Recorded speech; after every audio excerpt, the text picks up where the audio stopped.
شہید قاسم سلیمانی ایک جگہ شہداء کی ماؤں کو خطاب کرتے ہوئے بیان کرتے ہیں. ان کی مائیں بہت سارے ظاہر آپ کو پتہ ہے شہید ہوئے، سب مائیں بیٹھی ہوئی تھیں. ان ماؤں کو ایڈریس کرتے ہوئے شہید قاسم سلیمانی نے کہا کہ جب آپ کے بیٹے گر رہے تھے میدان میں تو میں نے دیکھا، آپ تو وہاں نہیں تھی کہ اپنے بیٹے کے جنازے پر آتی، میں نے دیکھا ایک ماں ہر جنازے پر آئی ہوئی ہے. کہ میں نے دیکھا کہ سیدہ ہر جوان کے جنازے پر آئی ہوئی ہے. اللہ، یعنی کتنا خوش قسمت ہے انسان کہ جس نے ایسی زندگی گزاری ہو کہ جس کے آخری وقت پر حضرت سیدہ اس کے سامنے آ جائے. اور ظاہر ہے ہماری زندگی میں اور کیا ہے، کھوکھلی ہے، اگر یہ نہیں تو پھر کیا ہے. لیکن آپ دیکھیں مختلف زاویے ہیں نا دیکھنے کے. آئیے آج ان ایام کو بچوں کی نگاہ سے دیکھتے ہیں. خب ایک بچی اس گھر کے اندر ہے جس نے کل بہت مشکلات برداشت کرنی ہیں، کربلا کی مصیبتیں، لیکن آج وہ بچی اپنے اس گھر کو کیسے دیکھ رہی ہے. ایک ماں اپنے درد کو اپنے بچوں سے کیسے چھپاتی ہے. تو آپ وہ ظاہر ہے آپ کی بھی مائیں ہوں گی، جب آپ بڑے ہو رہے ہوں گے آپ کو بڑے ہو کے احساس ہوا ہوگا نا کہ ہماری والدہ کو یہ مشکل تھی، یہ پریشانی تھی، لیکن انہوں نے کبھی ہمیں احساس نہیں ہونے دیا. ماں ہوتی ہے ایسی ہے، ماں خود بھوکی رہتی ہے لیکن اپنے اولاد کو بھوکا نہیں رکھتی. ماں خود تکلیفیں برداشت کرتی ہے لیکن اولاد کو تکلیف برداشت نہیں ہونے دیتی. آپ سوچیں کہ دنیا کی عظیم ماں اس نے کیسے اپنی تکلیفوں کو چھپایا.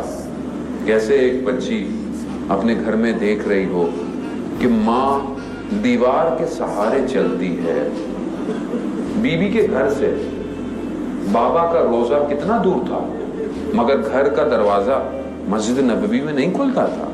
مگر رسول خدا اپنے گھر کے اندر شہید نہیں ہوئے، دفن نہیں ہوئے، اپنے گھر کے اندر دفن ہوئے. مسجد نبوی ہے، کتنا فاصلہ ہے.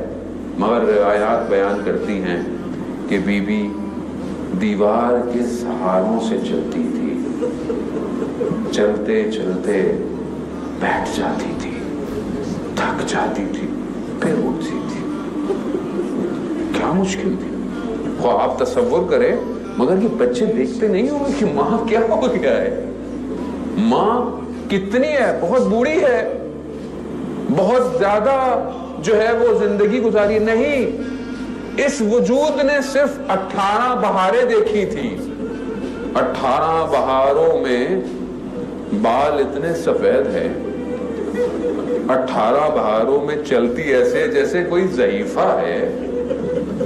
یا سیدہ یا امام زمان کو معاف کیجئے گا، آخر کیا کیا امت نے، یہ کون سا ظلم ڈھایا آپ کے. مگر حضرت خدیجہ نے وصیت نہیں کی تھی کہ یا رسول اللہ یہ میری بیٹی ہے، میں وصیت ہے. کیا وصیت ہے؟ کہ کوئی فاطمہ کو اونچے الفاظوں سے پھکارے نہیں.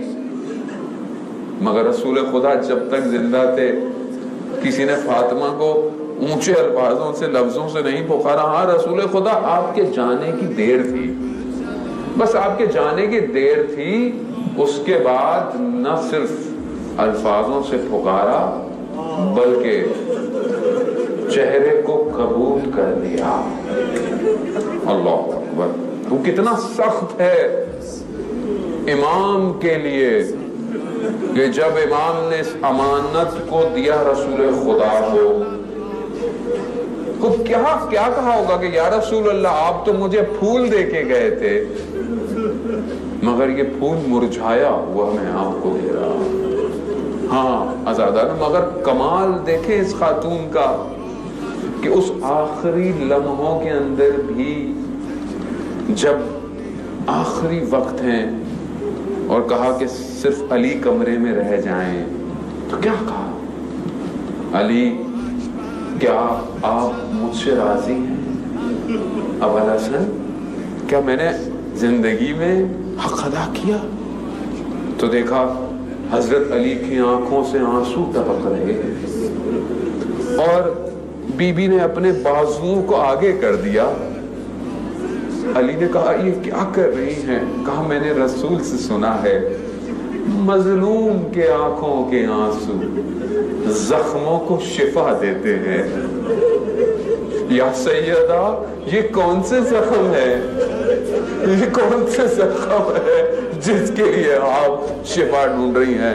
تو ہو سکتا ہے کہ وہاں تو بیان نہ ہوا ہو، لیکن جب شب اس رات کو میرا مولا غسل دے رہا تھا تو غسل دینے سے پہلے بچوں سے کہا بچوں دیکھو ٹھیک ہے غم ہے، نہ جانے علی نے کس طرح حسن حسین کو دلاسے دیے ہوں گے کہ خاموش رہنا، آواز تمہاری بلند نہ ہو، لیکن وہ علی جسے خیبر نہ اکھاڑ پایا، جسے جنگ احد میں کوئی غم نہ دیا، وہ علی جا کر رات کو غسل دیتے ہوئے دیوار سے سر رکھ کر اچانک سے جو ہے وہ پھوٹ پڑا، علی پھوٹ پڑا. پوچھنے والوں نے پوچھا آپ تو ہمیں کہہ رہے تھے، لوگوں کو کہہ رہے تھے کہ خاموش رہو، اونچا گریہ نہیں کرنا، تو پھر کیا ہوا؟ کہا میں نے دیکھا فاطمہ نے اپنے کون کون سے زخم مجھ سے چھپا ہے. یا سیدہ یہ کیا کیا آپ نے، یہ کس طرح آپ نے زخموں کو چھپایا؟ ایک سید عالم بیان کرتا ہے میں نے خواب میں دیکھا کہ میرے پاس شخص آیا، کہا کہ آئیے آپ کو اہل بیت بلا رہے ہیں. خوب باعمل تھا، کہتا ہے کہ میں خواب میں تھا، میں نے دیکھا کہ ایک تو میں جاؤں گا دیکھوں گا کہ اگر بی بی وہاں موجود ہیں تو میں سید ہوں، دوسرا ایک سوال کروں گا سیدہ سے. کہا میں نے پہنچا، بی بی موجود تھی، کہا میں نے ایک بی بی کے سامنے سوال کیا، کہا یا سیدہ یہ جو کہتے ہیں کہ آپ کے ہاتھوں پر کہ جب حضرت علی کو لے کر جا رہے تھے تو اس لعین نے آپ کے ہاتھوں پر تازیانے مارے، کیا یہ بات حقیقت رکھتی ہے؟ تو وہ عالم کہتا ہے بی بی نے جواب نہیں دیا بلکہ اپنے ہاتھوں کو میرے آگے کر دیا.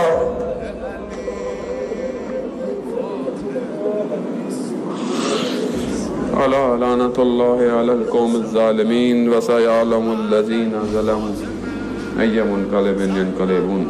پروردگار امام زمانہ کے ظہور میں تعجیل عطا فرما، ہمیں ان کے ناصروں ان کے مددگاروں میں شمار فرما. پروردگار جو بھی جہاں جہاں پریشان حال ہے ان کی پریشانیوں کو دور فرما.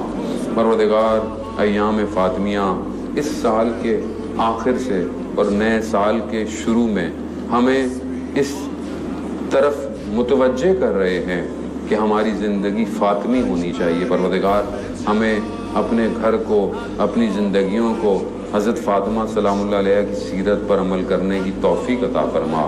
پروردگار روز قیامت میں ہمیں بی بی کی شفاعت جو ہے وہ نصیب فرما. پروردگار جو لوگ جہاں جہاں مریض ہیں اس بیماری کی وجہ سے یا اس کے علاوہ جو بھی مریض ہیں، پروردگار ان سب کو شفائے کاملہ اور عاجلہ عطا فرما. جو لوگ مقروض ہیں ان کے قرضوں کو غیب سے عطا فرما. جو بے اولاد ہیں حضرت سیدہ کے صدقے میں پروردگار انہیں اولاد صالح اور نیک عطا فرما. پروردگار جو بچیاں، بہنیں، بیٹیاں گھروں میں بیٹھی ہیں ان کے رشتے نہیں ہیں، حضرت سیدہ کے صدقے میں ان کے لیے بہترین کف کا انتظام فرما. پروردگار ہمارے گھروں کو الہی گھرانہ بننے کی توفیق عطا فرما. ہمارے گھروں کو قرآن کی تلاوت سے منور فرما. پروردگار دنیا میں جہاں جہاں بھی ظلم اور ستم ہو رہا ہے اس کا خاتمہ انجام دے. پروردگار مسلمان جہاں جہاں بھی ہیں ان کی جان، مال، عزت، آبرو کی حفاظت فرما.